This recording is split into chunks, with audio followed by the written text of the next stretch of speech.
Hello বন্ধুরা, আমার চ্যানেলে তোমাদের স্বাগত জানাই।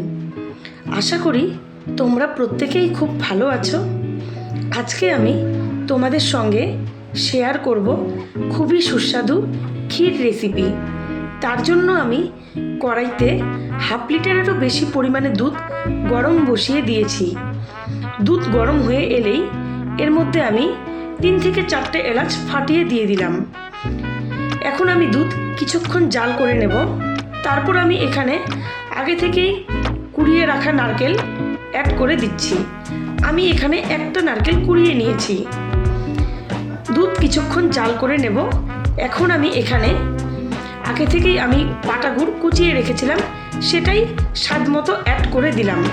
এখন আমি এটা আরও কিছুক্ষণ জাল করে নেব এবং কিছুক্ষণ জাল করার পর এখানে আমি অল্প অল্প পরিমাণে চালের গুঁড়ো যুক্ত করব, আর তার সঙ্গে খুন্তির সাহায্যে আমি ক্রমাগত নাড়তেই থাকব।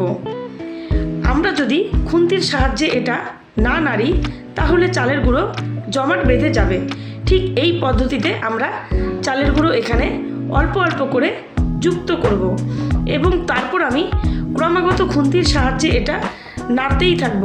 তো তোমরা দেখতেই পাচ্ছ এর ঘনত্ব, এবং এটাকে আমি আরও কিছুক্ষণ রান্না করে নেব আর খুন্তির সঙ্গে নাড়তেই থাকবো। তৈরি হয়ে গেল আমার ক্ষীর রেসিপি। খেতে খুবই সুস্বাদু। তোমরা আমার চ্যানেলে নতুন হয়ে থাকলে সাবস্ক্রাইব করে দিও। Bye bye.